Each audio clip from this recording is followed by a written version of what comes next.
Hiya, and welcome back to Homecoming Morenatsu Revisited. The game that teaches us that it's always soccer time. Anyways, let's just hop right in.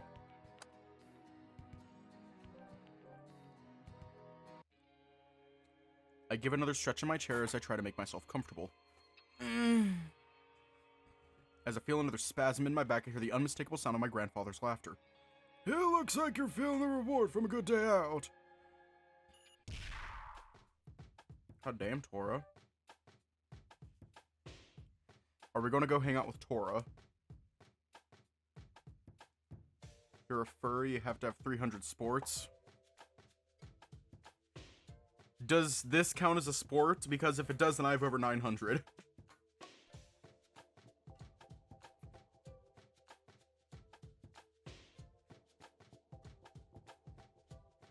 Wait, we're fucking Tora?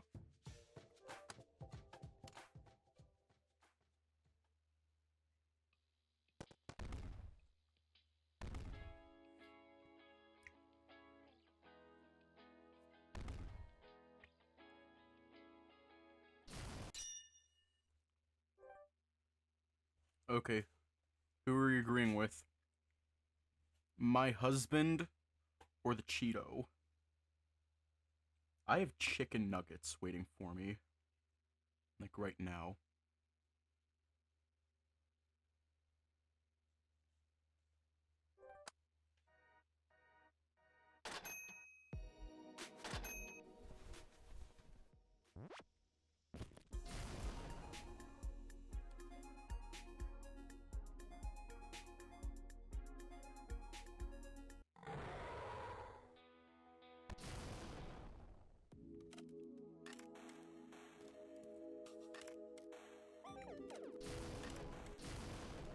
Fatal Diary was Konosuke.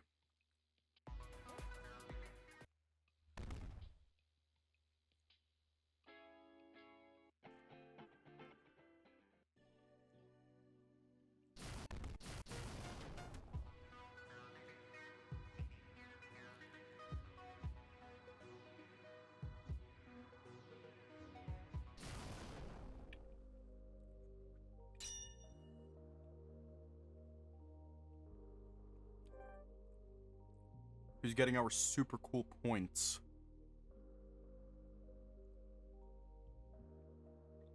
Our super cool points of awesomeness.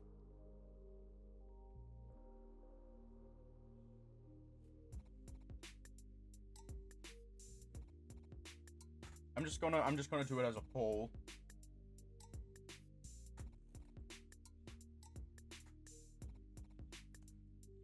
Give me a chance to scarf down these nuggets.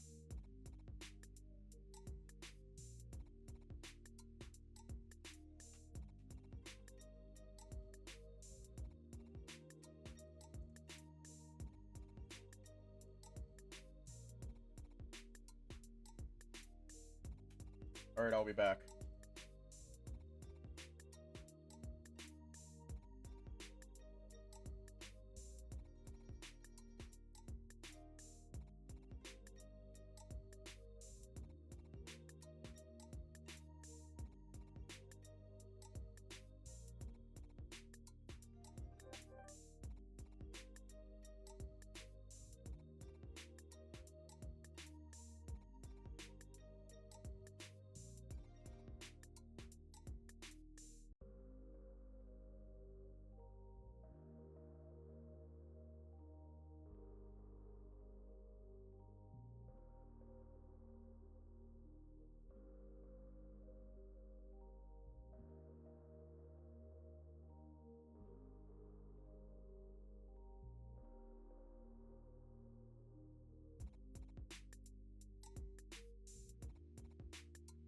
Sorry, Shun.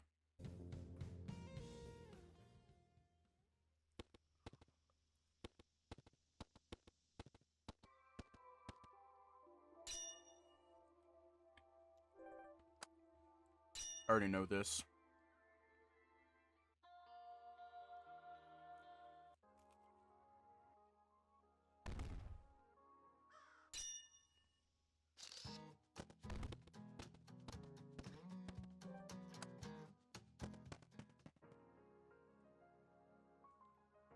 Suddenly I remember something Kyouji said to me at the Raimon after party. It's all I've ever known. Dad beat it into me early on. It would be foolish to give up now. The way he had said those words that day, when he was talking about soccer, he really did sound kind of angry. Oh gosh, I'm so sorry, Kyouji. It's not what you think. Kyouji cuts me off and stares at me, although the distant look is still on his face. I'm sorry, it's just... His hands fall away from his chest and drop deep into his pockets. We have our differences, that's all. I can't read his expression as he stares out to where Chiyo and Yukiharu are playing.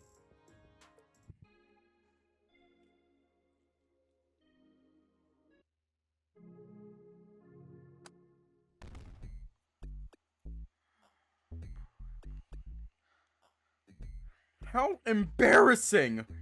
I can't believe I had such an erotic dream about Kyouji.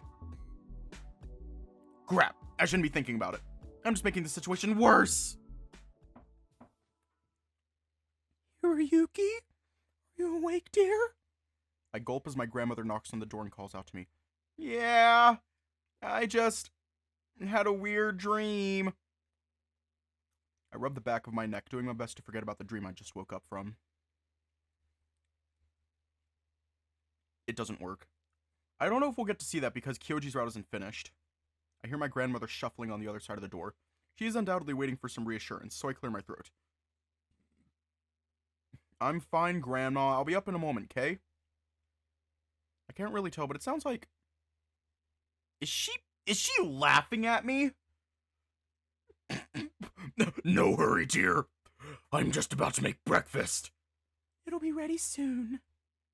I hear her footsteps as she walks away and breathe a sigh of relief. I'd hate to have to explain this predicament. With a soft groan, I stretch, willing myself to forget what I just woke up from. Maybe a shower will help? Giving a slight smile, I get out of bed and bring some clean clothes with me into the bathroom. I sigh as I let the water run across my body, washing the shampoo through my fur. I guess I have been overdoing it a bit lately. Mumbling softly to myself, I focus on getting clean.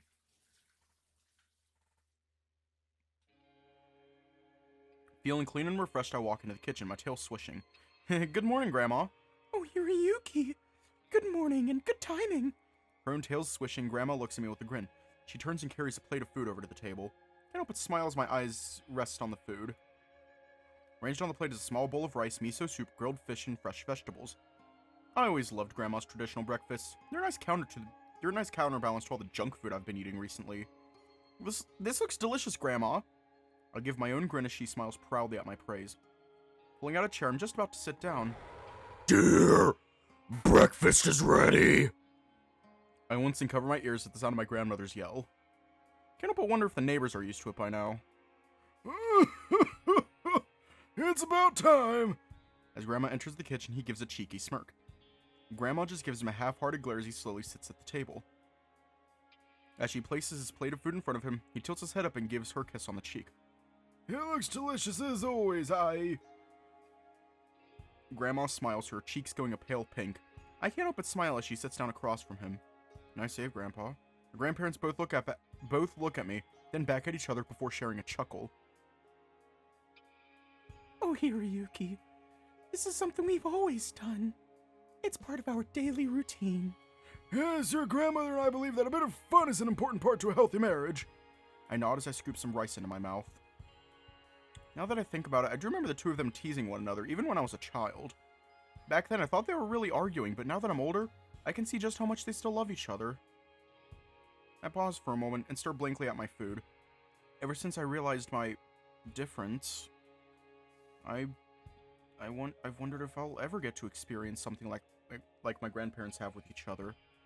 Once again, my dream begins to resurface in my mind, but I try my best to push it away. Best not to go there, Hiroyuki. You're only going to make things messy. Grandma? As I look up for my breakfast, I force on a smile. I don't want to worry my grandparents after all. What is it, dear? I widen my smile and rub the back of my head. I was wondering if you had any errands for me to run today? Grandma and Grandpa both look at each other in surprise before turning back to face me. Well, your grandfather and I were going to go into town and fetch a few things. Oh, I can do it for you. Once again, they glance at each other before Grandpa grins. He looks back at me and nods. Well, now, there's a nice surprise. Thank you for the offer, my boy. We'll leave it to you then. I flash a thumbs up and return to eating my breakfast. Hopefully these errands keep my mind occupied.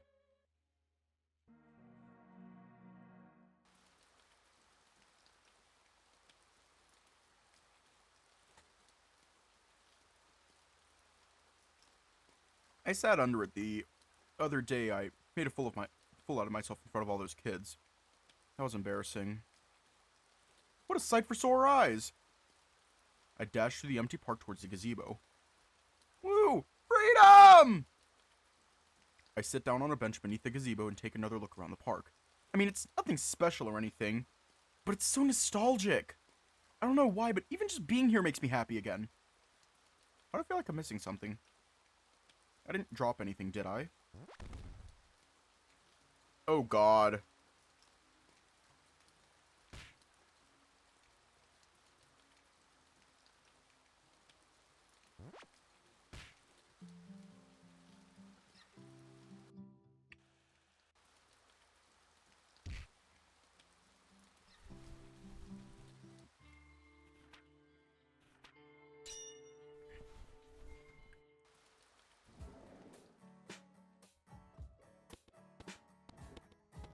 Oh God, this plot line.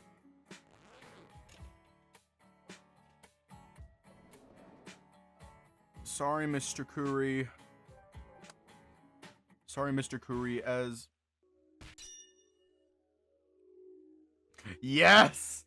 Yes! My favorite scene!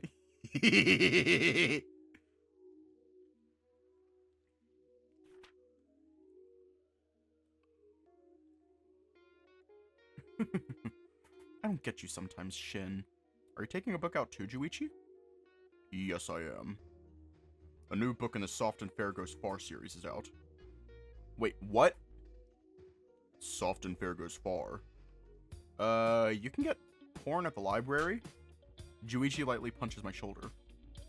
Ow! I'm just joking around, Kyouji. Torihiko gets this every day, and he takes it like it's nothing. Sometimes I wonder if he enjoys getting pounded on too much. Kyouji glares at me, looking like he wants to say something, but I quickly change the subject. Ahem. By the way, Shun, do you play any sports? Me? What kind of question is that? Yeah, figure there has to be something physical you like to do, right? He looks confused. Of course he would be with his asthma and all. Sorry for using you like this, Shun, I'll treat you to something nice later. I'm not particularly into sports, though I'd like to try one someday. What would you recommend? Huh? Recommend? Crap, I didn't expect him to play along with this. Whatever you pick, you're probably gonna need strength. Oh boy, this is a sticky situation. I can't remember which it is, but my favorite fucking scene. The greatest scene ever.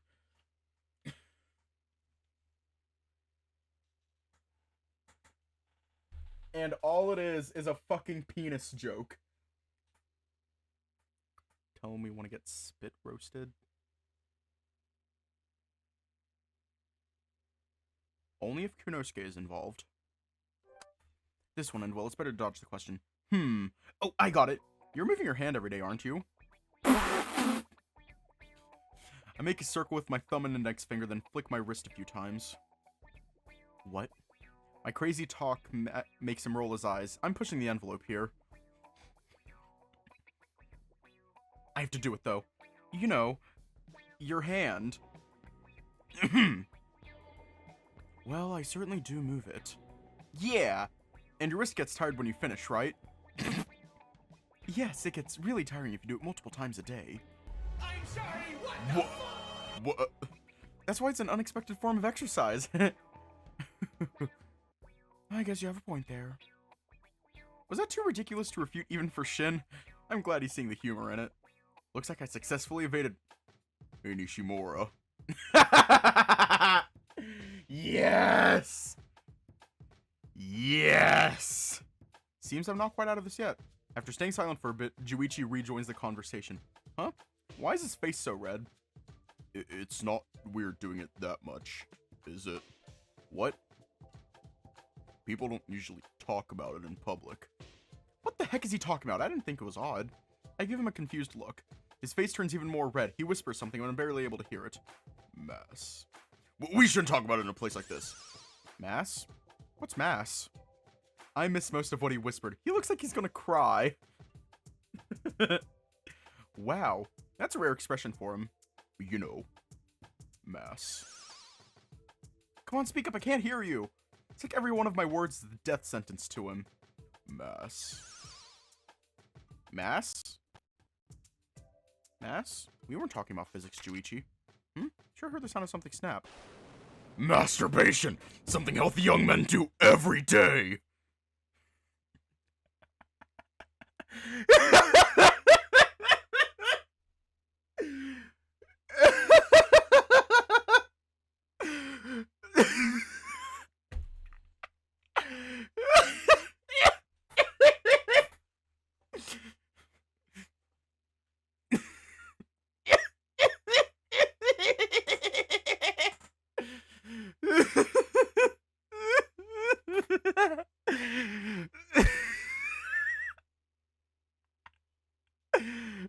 That scene will never not be funny.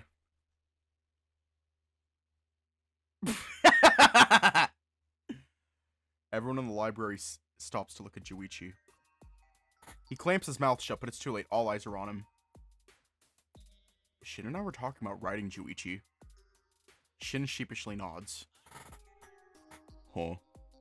He stands frozen in place, mouth agape. Your whole arm can get tired from holding a pencil too long, right? Your head, too, if you're looking down at what you're writing.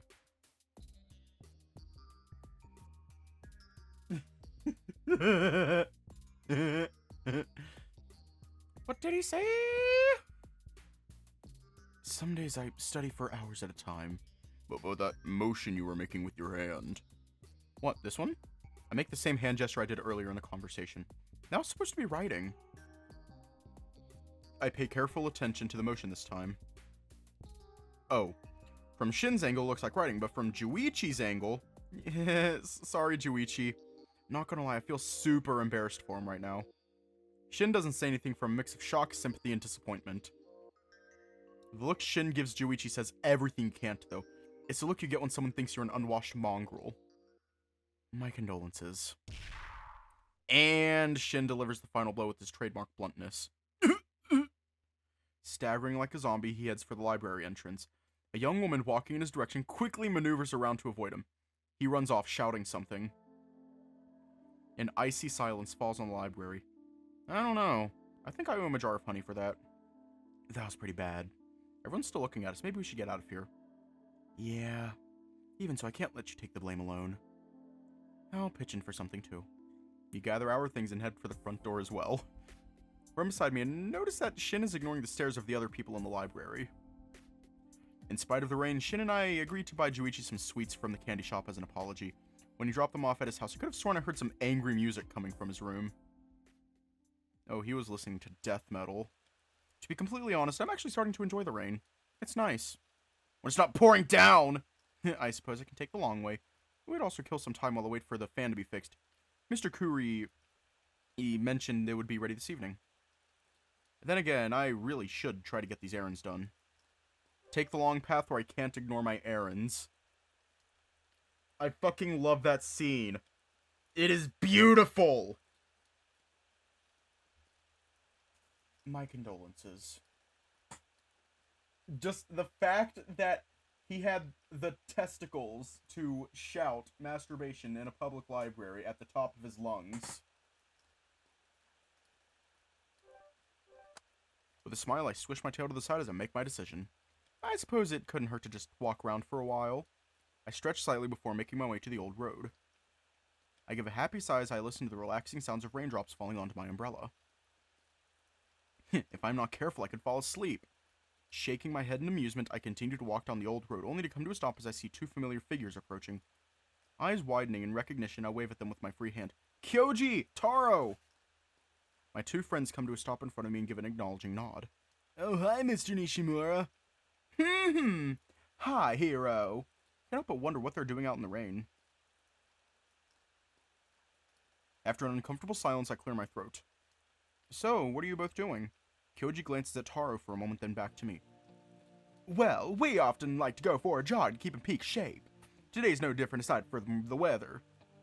Suddenly realization dawns, leaving me gaping at the two soccer players. They're jogging. In the rain? But you do know it's raining, right? Kyouji chuckles at me and flashes me a grin. Can't quite tell, but I think he just winked at me. Of course, it's the perfect amount, too. Yeah, and it's a good break from the heat. Indeed, it's normally too hot to train for long periods of time, but this... Almost as if on cue, there's a lazy rumble of thunder in the distance.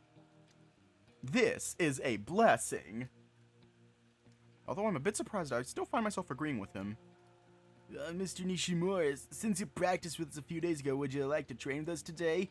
I blink, turning to the line upon hearing his invitation. Does he seriously want me to go for a run in the rain? Kyouji smiles a little wider and claps his hands together. That's a great idea, Taro! I take a step back and cling onto my umbrella tightly before curling my tail defensively around myself. What? Taro, do you think it could remind me of our old practice motto? As Kyouji interrupts me, Taro smiles excitedly and nods. A lap ran now is a lap our opponent didn't run. But my fur's gonna get all wet. After another awkward silence, I finally give a pitiful response. Kyouji chuckles at my answer, and this time I'm certain he's winking at me. Heh, it's no different than showering with the team. Well, except for being much more efficient, I'd say. Showering with the team. I feel my face warm up, so I stare down at the ground for a moment to compose myself. After a few moments, I sigh and stare back up at him before forcing a smile. Okay. Despite my reservations, I do feel a sense of happiness of being asked to join them. With the giggle, I close my umbrella and put it into my backpack before joining my friends. Yeah, it's been at least 15 minutes. I can barely make out their breathing. Is it even possible for them to get tired at this point? How are you doing back there, hero? Do you need to stop for a moment? I shake my head as I continue jogging. Are you kidding me? I could do this all day.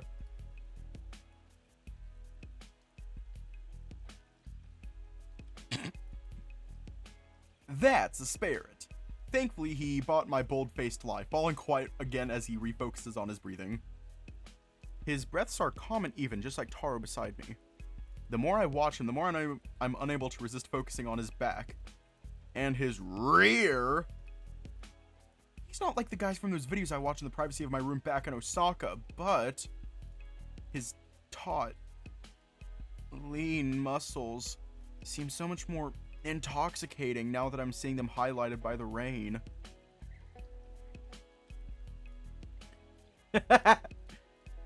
It was originally Music Club Room, but I got my words twisted and said Music Room Club.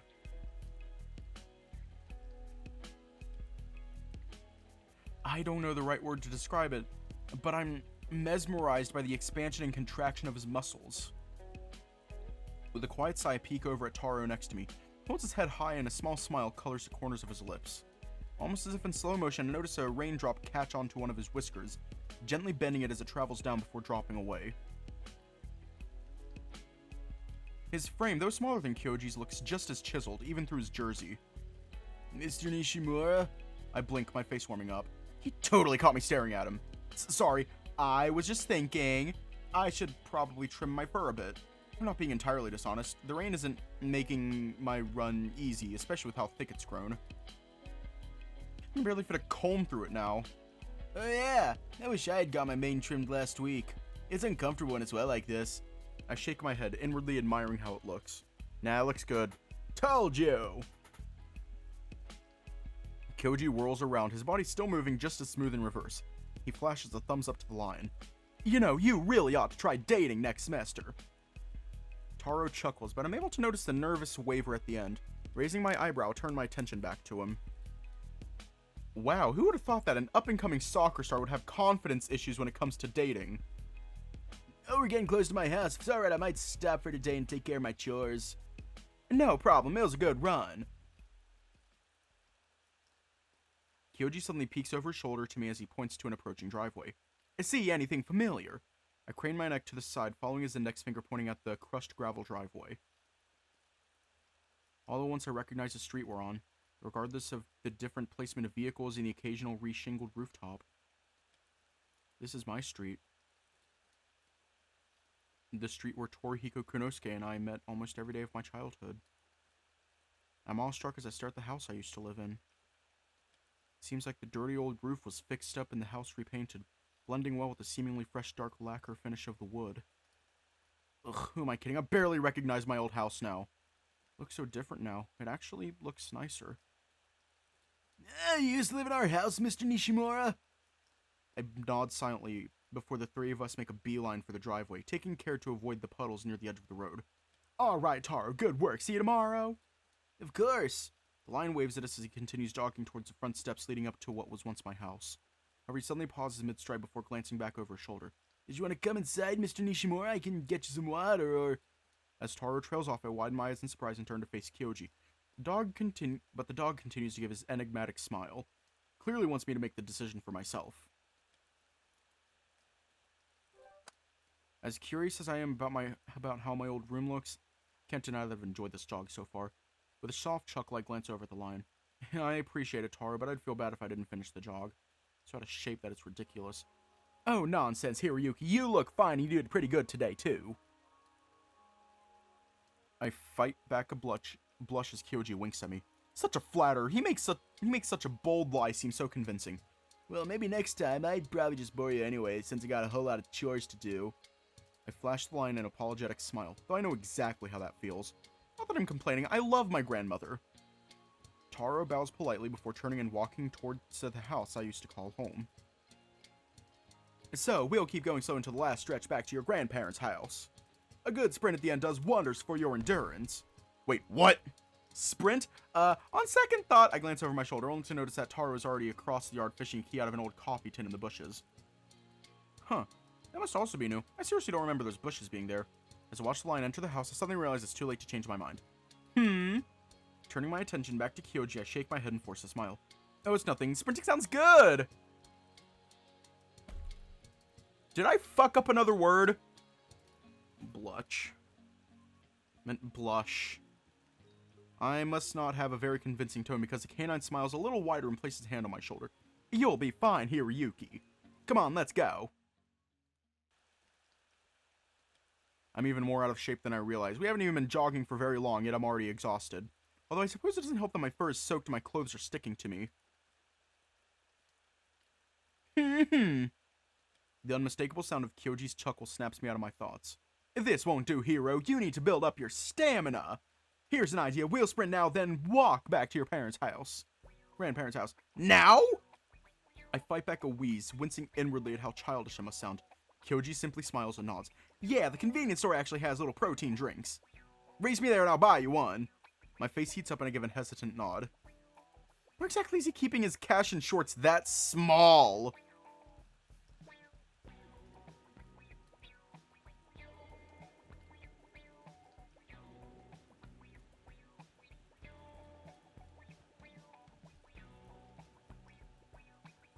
Oh god, where is he keeping it? Oh god, oh god! Where is he keeping it? Because if they're the shorts that I'm thinking of, then they don't have pockets.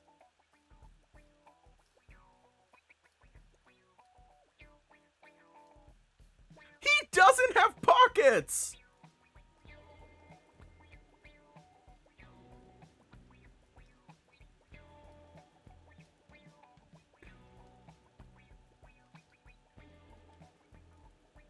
But then they'd fall out. Where are they? His ass? Did he just...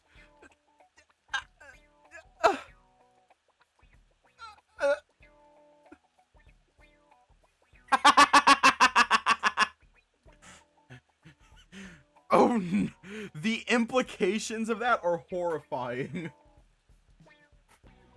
Fucking prison wallet.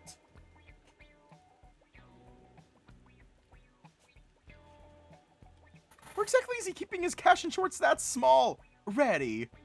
No. Despite my answer, he jumps up and down in place 3 times. The smile spreads even wider.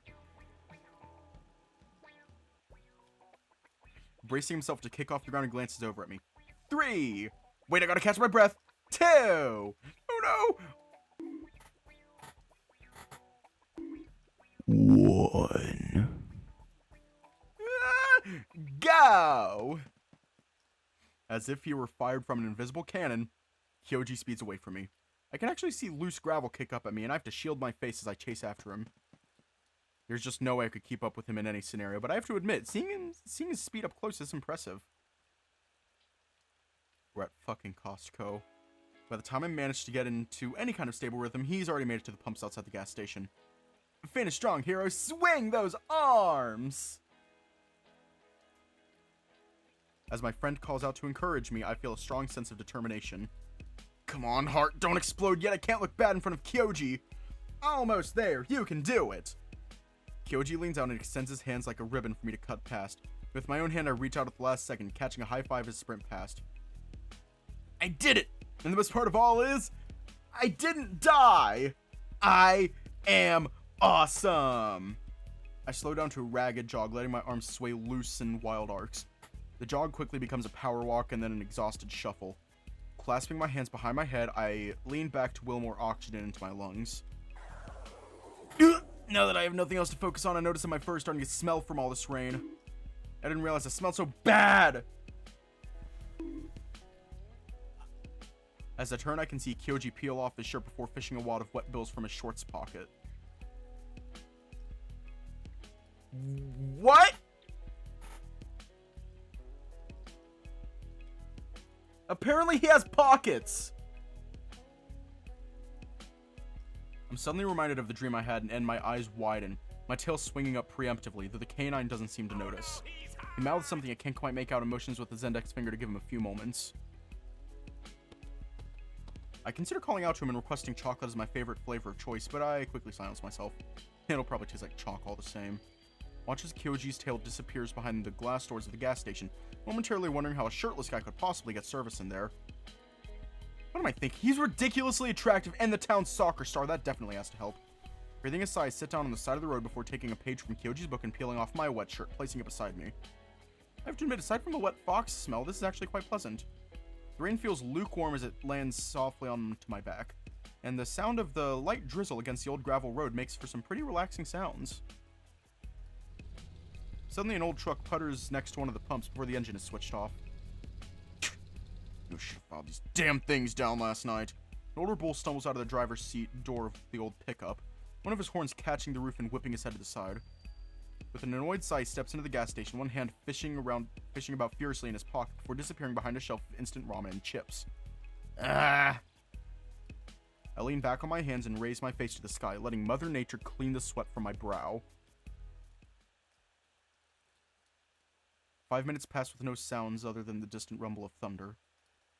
I'm considering going into the store to see what's taking Kyouji so long. Maybe he didn't bring enough money?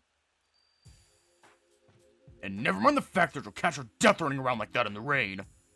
Yes, sir. I mean, no, sir. I can assure you, it's not even cold. I've never seen a kid so damn eager to get one foot in the grave. Who's the other one? The bull motions towards where I'm sitting with a nod of his head, his gaze seeming harsh even from a distance. He's a friend visiting from out of town. Well, if you get sick tonight, I'll be taking your job in the morning. Got it? Yes, sir. Kyouji bows politely, but I catch a glance at him from him. A quick smile graces his face as he leans down. It wouldn't be too forward to jog over right now, right? As I approach, the bull reaches into his shirt pocket and comes back with a slightly damp and crumbled cigarette, as well as a red plastic lighter.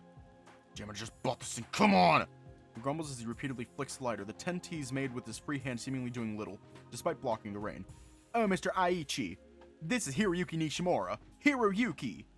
Kyouji pauses and gives me a strained smile through half-pursed lips. This is Mr. Aichi, my boss for the newspaper route. Nice to meet you, sir. After a moment of hesitation, I bow my head, suddenly feeling very exposed in front of the bull. Wish I'd put my shirt back on. He grumbles some kind of response, managing to finally light the tip of the cigarette hanging in his mouth.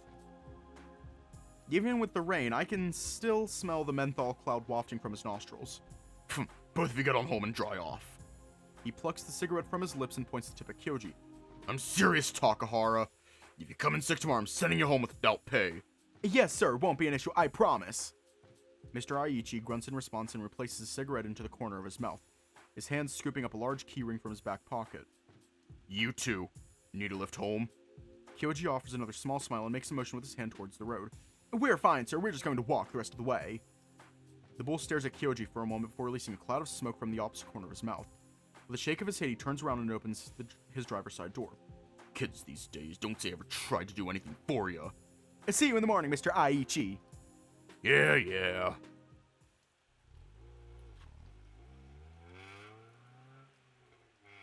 Well, he's a ray of sunshine.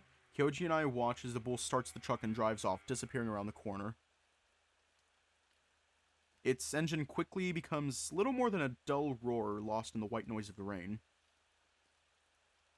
I suddenly feel something cold slipped into my hand as Kyouji passes by me to cross the street. Glancing out at the object he placed in my hand, I let the beginnings of a smile cross my face. He got me chocolate flavor after all. That went well, I think. Mr. Aichi seems to like the majority of my friends.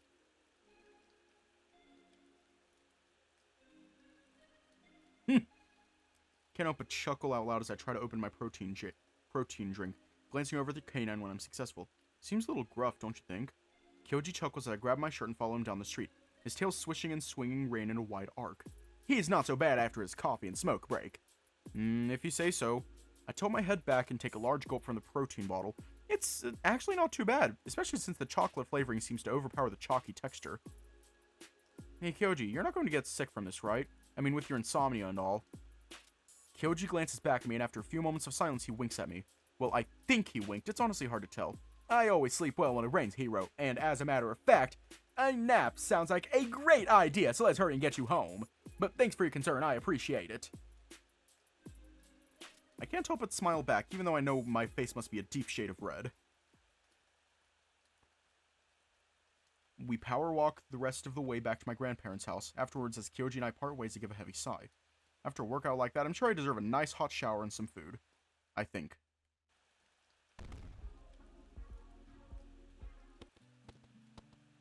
More Shun.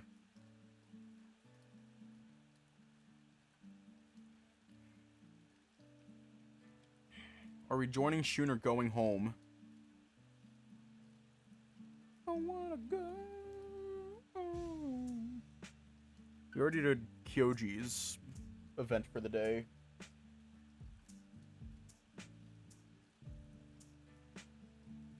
Kyouji, your titties look pinchable. As tired as I am, I just can't say no to him. Not like that's anything new. Sure. I flash him a wink, earning a wider smile for my efforts. The two of us make our way towards Tatsuki's house. During our walk, Shun and I chat about nothing in particular. However, I can't help wondering, just what the hell is going on with this family? As we arrive at the Midoriya residence, we are greeted by none other than Tatsuki. However, before we could even say anything, we were suddenly distracted with something completely unrelated. You know, I've been thinking about changing my character class. This late in the campaign, you realize you'd have to start from the base stats with whatever class you pick, right?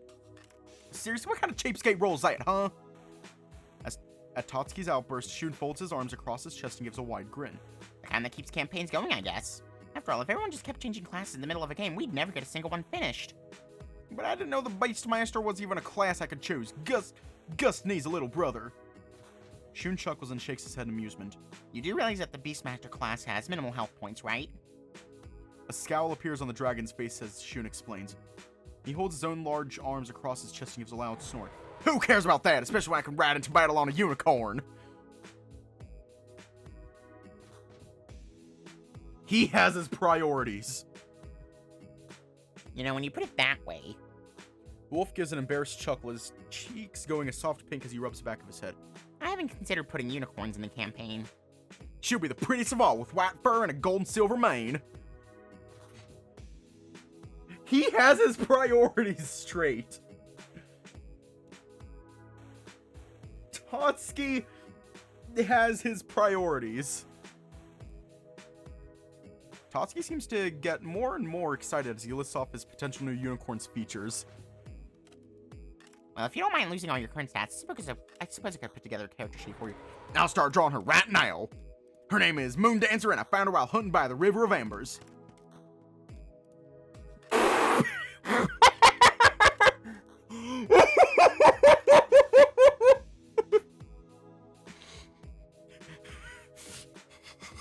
He's so aggressive!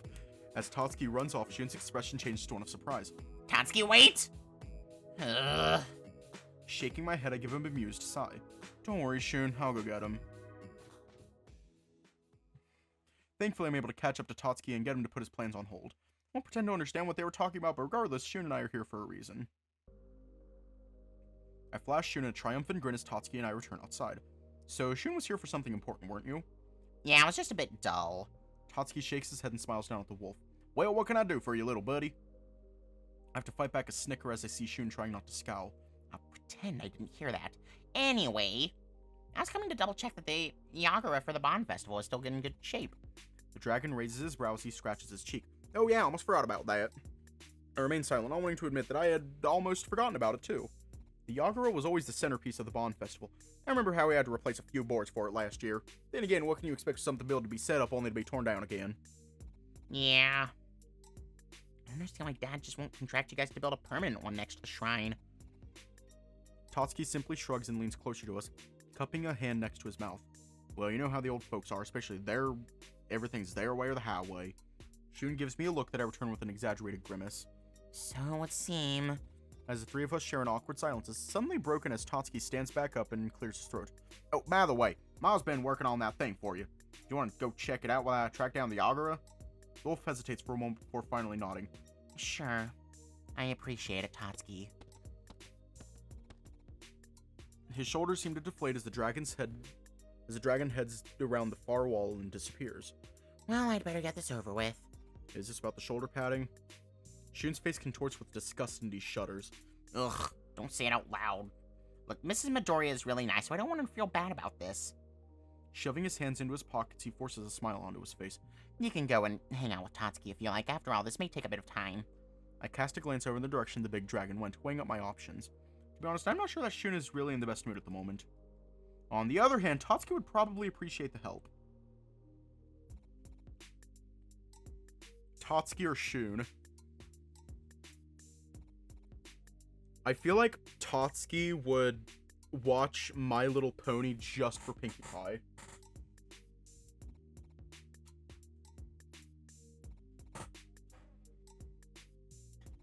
Like, just for Pinkie Pie. As tempting the offer to follow Tatsuki is, I can't leave Shun now. Especially now when he's going through so much. Actually, I don't mind. I've got some time to spare. It'll be good to see Mrs. Midoriya too, especially after so long. He says, what kind of person would I be to desert a friend in need? A wide smile makes its way to the wolf's face, his cheeks tinting a soft pink. As his tail wags happily, I can't help but smile back. Thanks, hero. The two of us head inside in search of Mrs. Midoriya. It doesn't take long to find her. As we walk inside, she notices us almost immediately. After a quick greeting, she motions for us to follow her. Although Shun's dreading it, I can't deny my curiosity.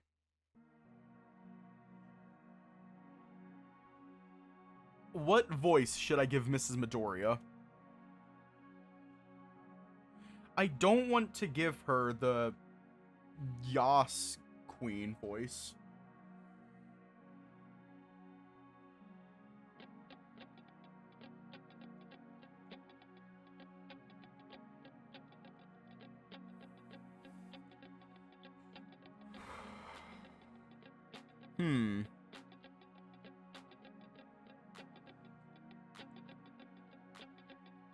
I could just give her Kyouji's voice.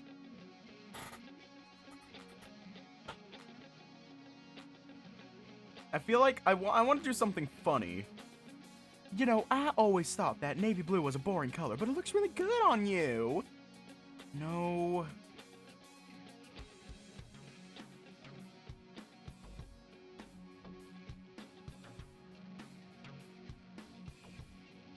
You know, I always thought that navy blue was a boring color, but it looks really good on you.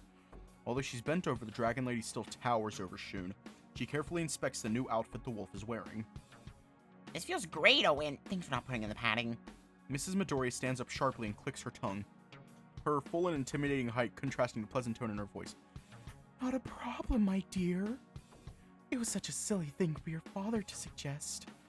You're a perfectly handsome young man with more than enough presence to need some silly fake muscles. Shun holds his hands out, turning slowly to face me as he models his ceremonial robe. What do you think, hero? I nod in approval and flash him a grin. Definitely much better without the shoulder pads. Yeah, I would have looked lopsided with those things. Holding my arms across my chest, I give a cheeky smirch.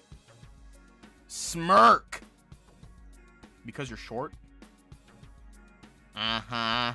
Anyway. His smile fades quickly at my teasing, but before I can even say anything, he glances up at the dragon, his smile returning. This is perfect, Mrs. Midoriya. How much do I owe you for this? With a shake of her head, Mrs. Midoriya bends down once more, gently tapping the end of Shun's nose with her index finger. We may charge your father, but you're a friend of Tatsuki's, so I can't charge you for this.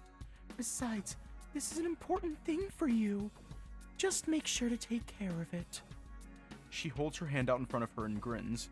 After all, sewing clothes with that small with my big hands isn't the easiest thing to do. With a puff of air, she blows her bangs out of her face so that she can see me without any obstruction. So it's been a while, Hiroyuki. How's Osaka treating you? I sigh inwardly as I hear the familiar question, craning my neck upwards so I can address her. Oh, you know, kinda boring. Boring? In a city that size, I'd imagine you could get up to almost anything you wanted. I give her a polite smile and shrug my shoulders. I just never seem to find the time. Besides, it's not really that exciting. The dragon smiles back, but I can tell she's just being polite. If anything, she seemed to be calling my bluff. Oh, come now. I know you at least have a nice girlfriend waiting for you back home, right? My entire face goes red and I stare away in embarrassment, managing to catch Shun's expression for a split second. His eyes are wide, his mouth agape, the look of a young man getting a peek into something like a secret diary. As Wolf quickly composes himself, I clear my throat and shake my head. Osaka girls? No thank you. They're too high maintenance.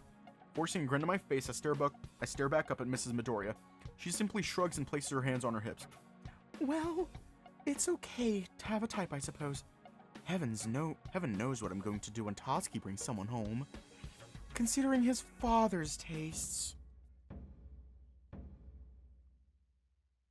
Almost as if it were a response, we hear the sound of a drum to some kind ring out from the other side of the wall.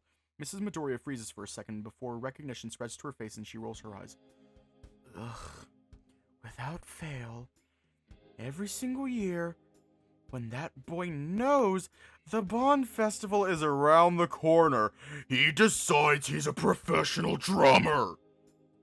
She waves her hands in an exaggerated manner, as if annoyed by what she said. Turning in place, she angles herself so that she's facing the living room, the hem of her dress flicking out from the speed of the movement. I'll let you change back in your clothes, sweetheart. Just let me know if you'd like something to drink before you go. A smile returning to his face, the wolf nods enthusiastically. Thank you, Mrs. Midoriya. I really appreciate it. The dragon returns his smile before walking back into the living room. As I glance back at Shun, I can see him once again examining himself, his smile still on his face. Well, this went way better than I expected. I chuckle in response, the wolf turning his attention my way. Are you sure your father won't get mad? Oh, he can go suck on an egg. I like this outfit. If I remember correctly, that means he can go fuck himself.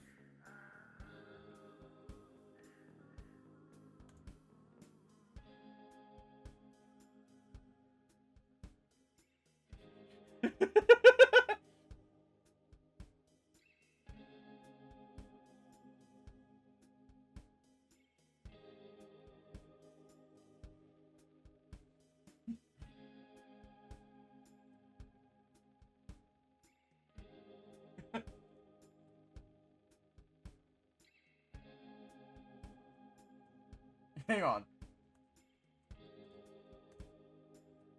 I'm gonna check Urban Dictionary. Because this is beautiful.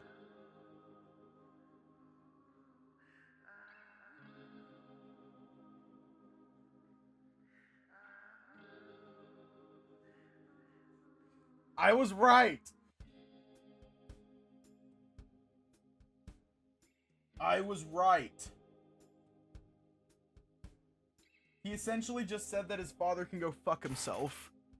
Without so much as a warning, Shun strips off the robes, his slender body seeming to puff out in places from the static buildup on his fur. Turn away, curling my tail around myself in an attempt to hide the problem that begins to make itself known. Curse these hormones! Clean thoughts, Hiroyuki, clean thoughts! There we go. I chance to peek at my friend, breathing a quiet sigh of relief when I see him in his regular clothes. Thankfully, the problem I had ended up fixing itself quickly. I'd rather not have to explain that. As I turn around to face him fully, Shun starts wagging his tail, a happy smile on his face. Thank you, Hero. I appreciate your help today. The wolf rubs the back of his head and gives a soft chuckle. I pause for a moment, wondering what help I even provided. Finally, I just chuckle back and shake my head. Yeah, no problem! Still smiling, Shun carefully folds his ceremonial robes before placing them in a bag that Mrs. Midori conveniently left for him. After zipping up the bag, he turns his attention to me. Let's go find Tatsuki. I grin at him and give him a nod of agreement, before the two of us begin our search for our giant friend. I must admit, Shun looked quite dashing in those robes, but by the way his smile starts to dim, I can't help but wonder, just what will his role in the festival be?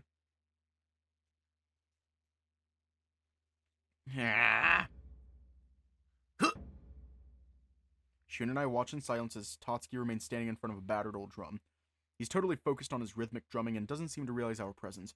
What are you doing? The dragon's surprised yell is so loud it makes me wince. I flatten my ears against my head and shrink back. As he glances over in my direction, he finally notices that he has an audience. Tatsuki throws a half-hearted glare at me. Don't sneak up on me like that! You're interrupting something super spiritual here! My eyes widening, I curl my tail around myself and glance away sheepishly. Sorry. Finally noticing the wolf beside me, he relaxes and brushes a hand through his hair. You're probably here about the Yagura. Well, I found it. It took a while, but I managed to find all the pieces. He gives us a dismissive shrug, leading me to send a glare his way. And you didn't think to let us know? Take a breath to calm myself down, realizing a way to turn this against him. Putting on the best cheeky grin I can muster, I fold my arms and shake my head in a disapproving way. You have company over. Your behavior isn't very accommodating, Tatsuki. It's shameful for a professional, don't you think, Shun? Shun realizes immediately what I'm doing, and with a smug expression on his face, he nods. Definitely. I was almost ready to cry. A defeated look passes over the dragon's face almost immediately. I don't break into laughter. It's fine, Tatsuki, we're just teasing. But that drum looks pretty cool. Tatsuki glances down at the large drum and sighs. Yeah, but now I can't continue with you standing there. Shun and I stare at each other, confused by the dragon's words. I shrug, turning my attention back to Tatsuki. Why not? Because, well, it's like trying to pee next to someone. It's weird when they're watching you.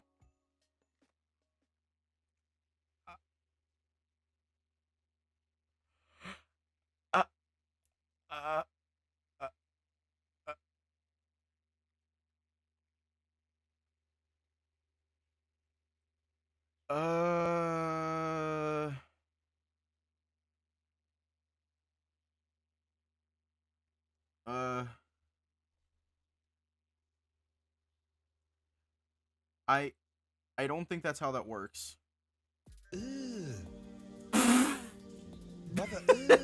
What a thing to say! What's that? A deep blush covers Tatsuki's face as I laugh What's at his that, expense. brother? Tries his best to look away, but it looks like he's sulking. Shut up, it's embarrassing!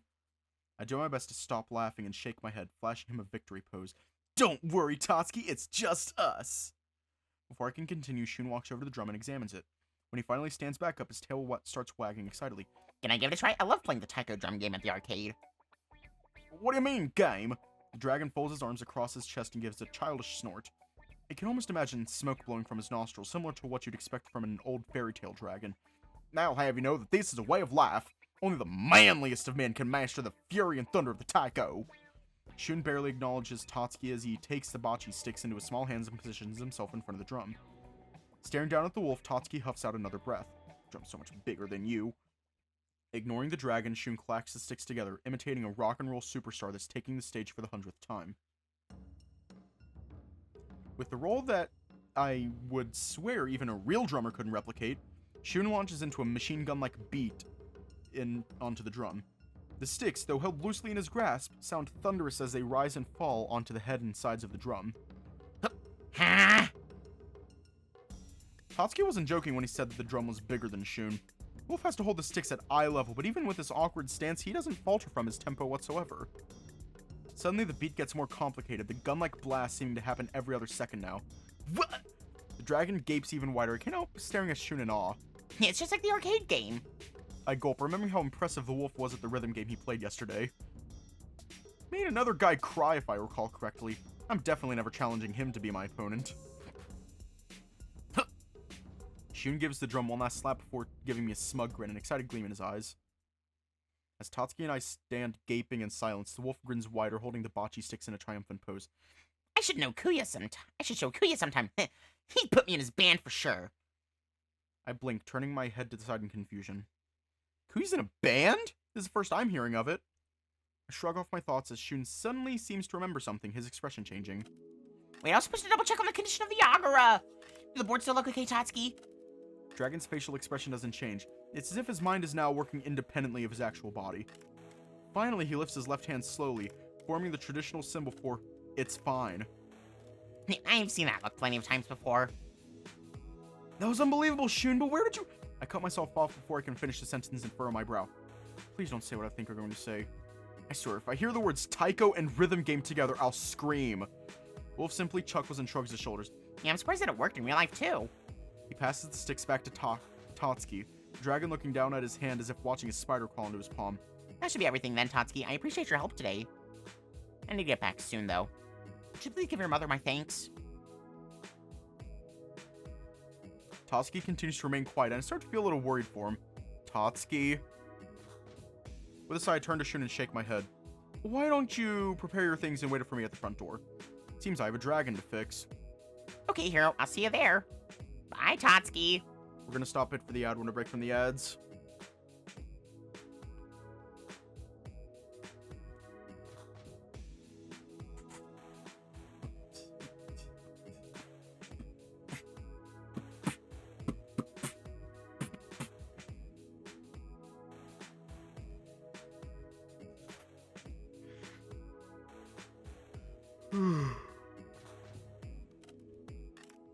And we're back.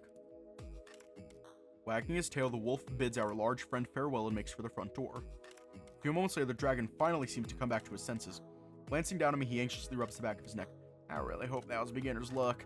He stares back at the drum, then back at the sticks in his hand. Finally, he looks back at me, still stunned by what he witnessed. Now, see you later, Hiroyuki.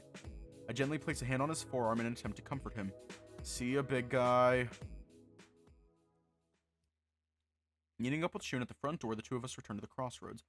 When we finally part ways, I can see him wagging his tail happily.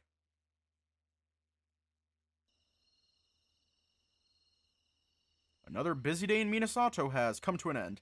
I breathe a tired sigh as I flick through the channels on my small television. Yeah.